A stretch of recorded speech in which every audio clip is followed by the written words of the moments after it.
Bum bum bum bum bum bum bum bum bum bum bum bum. The Peter Like Show. Bum bum bum bum bum bum bum. Please continue to pray for me by singing along with me, gesturing at your screen, and smashing the like button. Let's do that a few more times while we wait for a few more people to show up.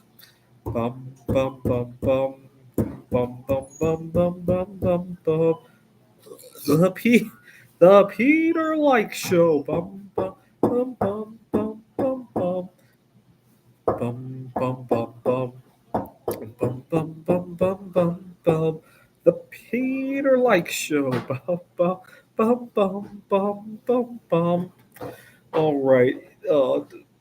27 years ago this week, in 1998, I was getting ready to finish fifth grade.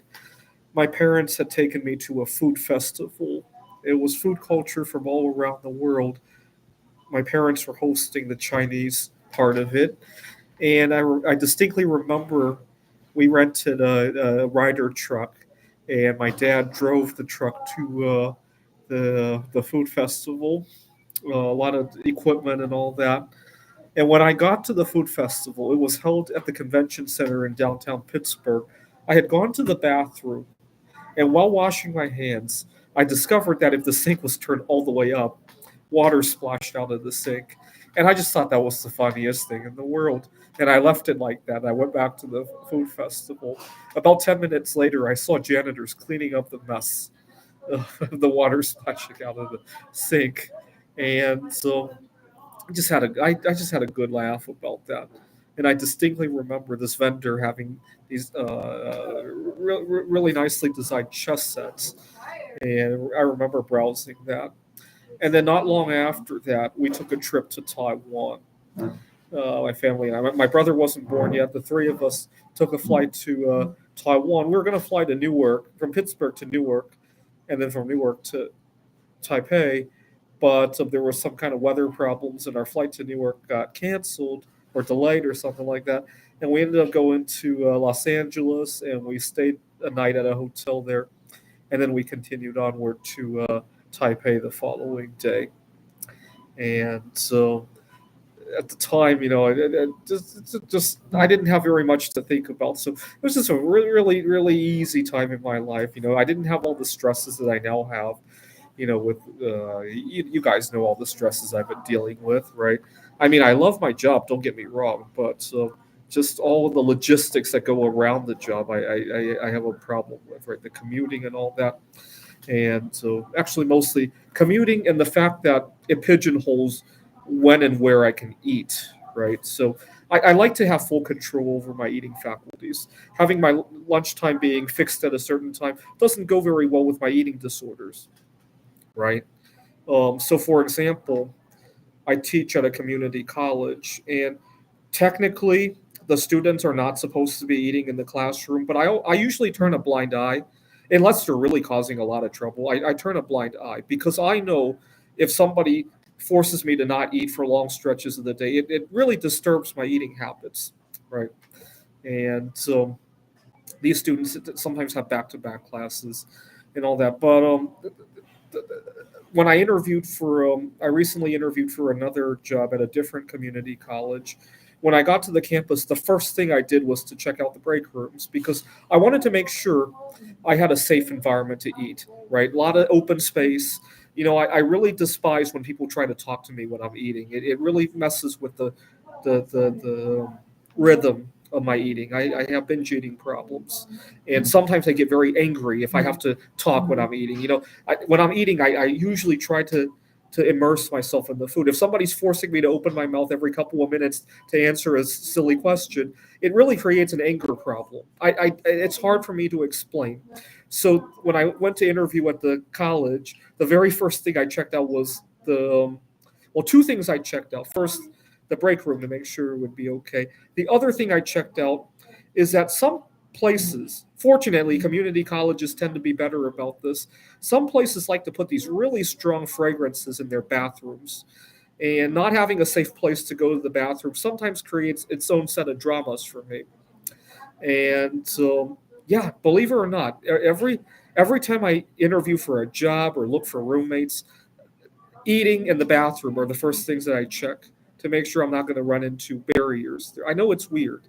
I know it's weird, but little things like as long as I have a safe place to eat and a safe place to go to the bathroom, I think I can tolerate a lot of other things because I can negotiate my way through them, right? Uh, as long as I have a good foundation to sit on, right? If I have a coworker who insists on harassing me or doing some other things, as long as I have a full stomach and a safe place to go to the bathroom, I think I can reason with him, right? Not having good food, being forced to eat when I don't want to, having to drive somewhere safe to go to the bathroom every time I need to go, those things will quickly put a divide, right? Imagine having to deal with workplace harassment on a foundation like that, right? It doesn't go very well, right? So that's why I want to check those things out, and that's why I want to free myself a little bit so that I have some choices, right? So, for example, imagine my art project is already bringing me six figures a year, okay? And I go to interview for the job at the community college, and I discover that they don't have a good break room. They put fragrances in their bathroom, or the bathroom doesn't flush very well, or whatever. If I had six figures a year to go home to, I can negotiate that stuff. Right? Hey, this isn't going to work well because there's nowhere safe to eat. Right? I can negotiate that. Right? I don't want to be pigeonholed into something. Right? Anyway, so I recently thought about my childhood because I'm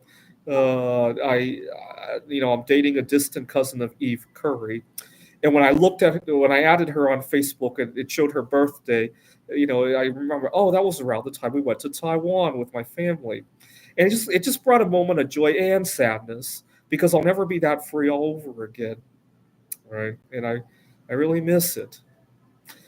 Just carefree and not having a worry in the world. If I went to my favorite restaurant and they put fragrances in their bathroom or whatever, I'll just walk out of it and go to a different restaurant, right?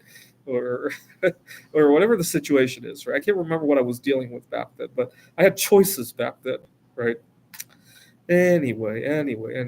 And also people were just easygoing, right? Like the time I went to the food festival and caused the flood in the bathroom. Right? Nowadays, if you try to do that, then people are gonna call the FBI on you, right? People were more easygoing. We'll just clean it up. It's no big deal. Kids will be kids, right? Imagine if I had a son, 10 years old, go to the bathroom at the convention center and causing it to flood. I'm sure the FBI would show up, right? It's just, we just live in very, very tough times where nobody trusts nobody anymore, right? All right. So this is the Peter Like Show. Bum bum bum bum bum bum bum bum bum bum bum bum. The Peter Like Show. Bum bum bum bum bum bum bum. Bum bum bum bum bum bum bum bum bum bum bum. Peter Like Show. Bum bum bum bum bum bum bum bum bum bum bum bum bum bum bum bum bum. The Peter Like Show. The